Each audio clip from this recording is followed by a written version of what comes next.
요한복음 1장 말씀이신 그리스도가 오심. 태초에 말씀이 계셨습니다. 그 말씀은 하나님과 함께 계셨는데 그 말씀은 곧 하나님이셨습니다. 그분은 세상이 창조되기도 전에 하나님과 함께 계셨습니다. 모든 것이 그분을 통하여 지음을 받았습니다. 지음을 받은 것 중에서 어느 것 하나도 그분 없이 지어진 것이 없습니다. 그분 안에는 생명이 있습니다. 그 생명은 세상 사람들을 비추는 빛이었습니다. 그 빛이 어둠 속에서 빛을 발했지만 어두움은 그 빛을 깨닫지 못했습니다. 하나님께로부터 보냄을 받은 요한이라는 사람이 있었습니다. 요한은 그 빛에 대해 증언하여 자기를 통해 모든 사람들이 믿음을 얻도록 하기 위해 보냄을 받은 사람입니다. 요한 자신은 그 빛이 아니었으나 사람들에게 그 빛에 대하여 증언하기 위해 온 것입니다. 참 빛이 있었습니다. 그 빛은 세상에 와서 모든 사람을 비췄습니다. 참 빛이 되신 말씀이 세상에 계셨습니다. 세상은 그분을 통하여 지음을 받았는데 세상은 그분을 통하여 지음을 받았는데도 그분을 알지 못하였습니다. 그분은 자기의 땅에 오셨으나 그의 백성들은 그분을 영접하지 않았습니다. 그러나 누구든지 그분을 영접하는 사람들, 그분의 이름을 믿는 사람들에게는 하나님의 자녀가 되는 자격을 주셨습니다. 좋은 가문에 태어난 사람들만 하나님의 자녀가 되는 것이 아닙니다. 또한 어떤 사람들의 계획이나 바람에 의해서 그리고 그들의 조상으로 말미암아 하나님의 자녀가 된 것도 아닙니다. 다만 그들은 하나님 자신이 그들의 아버지라는 사실 때문에 하나님의 자녀가 된 것입니다. 말씀이 사람이 되셔서 우리 가운데에서 사셨습니다. 우리는 그분의 영광을 보았습니다. 그 영광은 오직 아버지의 독생자만이 가질 수 있는 영광이었습니다. 그 말씀은 은혜와 진리로 충만해 있었습니다. 요한이 그분에 대해서 증언하며 외쳤습니다. 내가 전에 내 뒤에 오시는 분이 계시는데 그분이 나보다 더 위대하신 것은 내가 태어나기 전에 존재하셨기 때문이다 라고 말했는데 이분이 바로 내가 말한 그분이다. 그분의 충만하신 것에서 우리 모두는 넘치는 은혜를 받았습니다. 그분은 율법이 모세를 통해 주어졌지만 은혜와 진리는 예수 그리스도를 통하여 왔기 때문입니다. 지금까지 하나님을 본 사람은 아무도 없습니다. 하나님을 본 사람은 아무도 없었습니다. 그러나 하나님이시며 아버지 곁에 계시던 독생자이신 분이 우리에게 하나님이 어떤 분이신지를 알려주셨습니다. 세례자 요한의 증언. 요한이 증언한 내용은 이렇습니다. 예루살렘에 사는 유대인들이 제사장과 레위인 몇 사람을 요한에게 보내어 당신은 누구십니까? 라고 묻게 했습니다. 요한은 그 질문에 거절하지 않고 대답했습니다. 그는 분명하게 말했습니다. 나는 그리스도가 아닙니다. 그러자 그 사람들이 요한에게 물었습니다. 그럼 도대체 당신은 누구십니까? 엘리야입니까? 요한이 대답했습니다. 아니요, 나는 엘리야가 아닙니다. 그러자 그 사람들이 물었습니다. 장차 오시기로 한 그 예언자입니까? 요한은 또 대답했습니다. 아닙니다. 그러자 그들이 요한에게 말하였습니다. 그렇다면 당신은 누구십니까? 우리는 우리를 보낸 사람들에게 보고해야 합니다. 대답해 주십시오. 당신은 자신을 무엇이라고 생각하십니까? 요한은 그 사람들에게 이사야 선지자의 말씀을 인용하여 대답했습니다. 나는 광야에서 주님을 위하여 길을 곧게 만들어라 하고 외치는 사람의 소리입니다. 보냄을 받은 유대 사람들 중에는 바리새인이 보낸 사람이 있었습니다.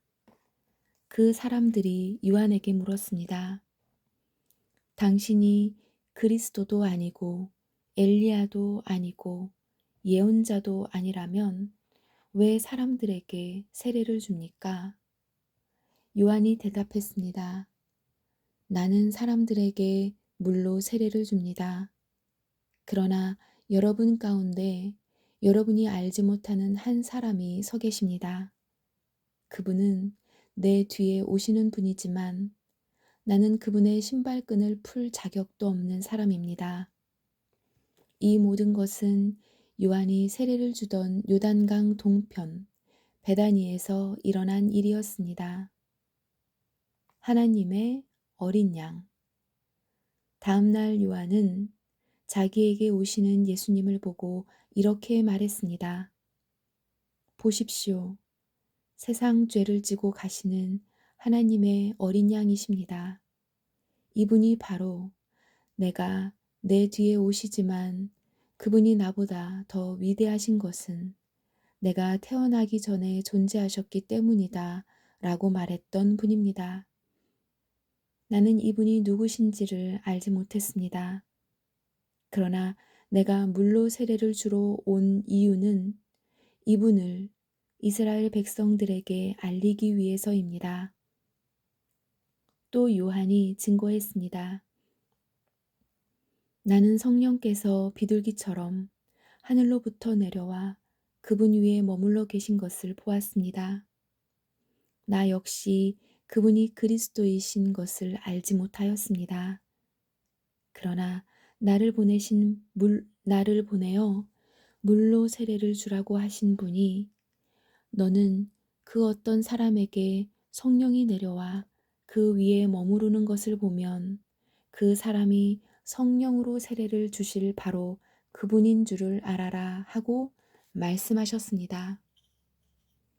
나는 그분이 하나님의 아들이신 것을 보았고 그분이 바로 하나님의 아들이라고 증언하였습니다.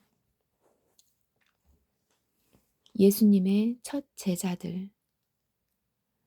그 다음 날 요한은 제자 두 사람과 함께 다시 그 자리에 서 있었습니다. 그는 예수님께서 지나가시는 것을 보고 말했습니다. 보아라, 하나님의 어린 양이시다. 제자 두 사람은 요한이 이렇게 말하는 것을 듣고 예수님을 따라갔습니다. 예수님께서는 몸을 돌려 자기를 따라오는 두 사람을 돌아보며 물으셨습니다. 원하는 것이 무엇이냐? 그들은 랍비님, 사시는 곳이 어디십니까? 라고 말했습니다. 랍비라는 말은 선생이라는 뜻입니다. 예수님께서 와서 보아라 하고 대답하셨습니다. 그래서 두 사람은 예수님과 함께 갔습니다. 그들은 예수님께서 머무르시는 곳을 보았고 그날 예수님과 함께 그곳에서 지냈습니다. 때는 오후 4시쯤이었습니다.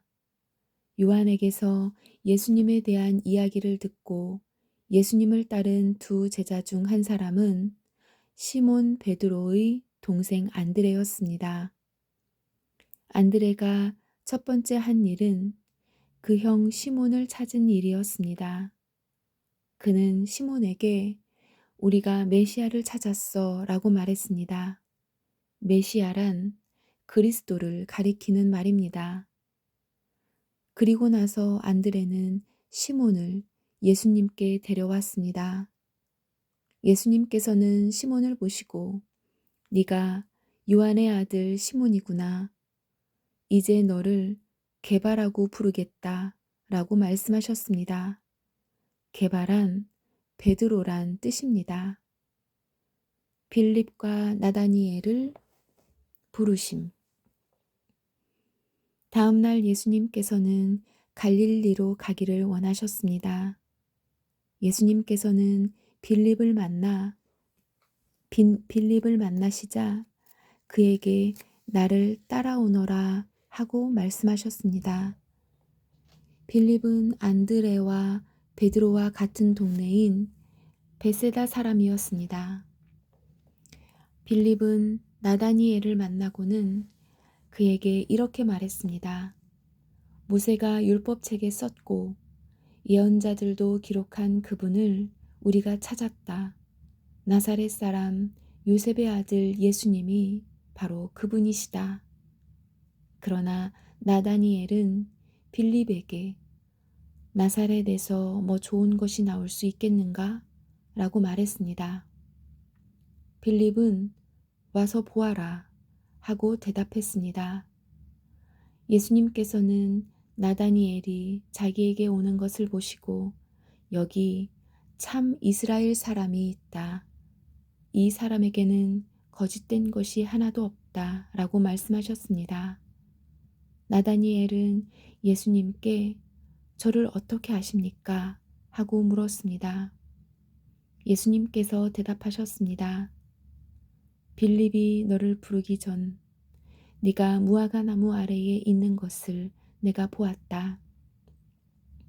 나다니엘은 예수님께 선생님, 당신은 하나님의 아들이시며 이스라엘의 왕이십니다. 라고 대답했습니다. 예수님께서는 나다니엘에게 네가 무화과 나무 아래에 있는 것을 내가 보았다고 말해서 나를 믿느냐? 그러나 너는 그것보다 더 큰 일을 보게 될 것이다. 라고 대답하셨습니다. 그리고 그들에게 내가 너희에게 진리를 말한다. 너희는 하늘이 열리고 하나님의 천사들이 인자 위에 오르락 내리락 하는 것을 보게 될 것이다. 라고 말씀하셨습니다. 아멘.